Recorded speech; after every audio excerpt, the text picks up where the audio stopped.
நம்ம சப்ஸ்கிரைபர்ஸ்ல ஒரு சிலர் ஒரு சில டவுட் கேட்டிருந்தாங்க. கிச்சன்ல இருக்கிற கேபினெட்ஸ் எல்லாமே ஃபங்கஸ் ஸ்மெல் வருது அப்படின்னும், அதுக்கு என்ன பண்றதும் அப்படின்னும் கேட்டிருந்தாங்க.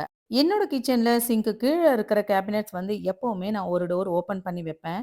ஏன்னா, அந்த இடத்துக்கு காத்தோட்டமா இருக்கணும் அப்படிங்கிறதுக்காக. மத்த கேபினெட்ஸ்லலாம் ஸ்மெல் வர்றதுக்கான ரீசன் வந்து, நம்ம கழுவி வைக்கிற பாத்திரம் நல்லா காஞ்ச பிறகு வைக்கணும். கொஞ்சம் கூட ஈரம் இருக்கக்கூடாது. அந்த மாதிரி ஈரம் இருந்துச்சுன்னு வச்சுக்கோங்க, கிச்சன் கேபினெட்ஸ்லயும் ஃபங்கஸ் ஸ்மெல் வரும். பாத்திரத்திலயும் ஸ்மெல் வர ஆரம்பிச்சுரும். இதுக்கு இன்னொரு ரீசனும் எனக்கு தெரிஞ்சத நான் சொல்றேன். நெறைய பேரு கிச்சன்ல கடப்பா கல்லுல ஷெல்ஃப் வச்சுட்டு ஃப்ரேம் மாதிரி பண்ணி 2 டோர் போட்டுருவாங்க. உள்ள வந்து வெறும் செவரு தான் இருக்கும். இந்த மாதிரி செவரா இருக்கும்போது, நமக்கு செவுத்துல வர்ற மாய்ஸ்சர்னாலேயே நமக்கு உள்ள ஃபங்கஸ் ஸ்மெல்லும் வர ஆரம்பிச்சுரும். என்னோட பழைய கிச்சன்ல இந்த ப்ராப்ளத்த நான் ஃபேஸ் பண்ணியிருக்கேங்க. நீங்க மாடுலர் கிச்சன் பண்ணும்போது, முடிஞ்ச அளவுக்கு செவத்துக்கு எல்லாமே பிளைவுட்ல ஷீட் அடிக்கிறது ரொம்ப ரொம்ப நல்லதுங்க.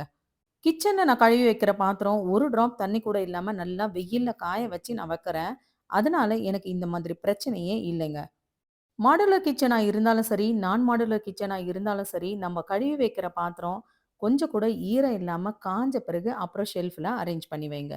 இந்த டிப்ஸ் பிடிச்சிருந்தா ஒரு லைக் பண்ணுங்க. Thank you.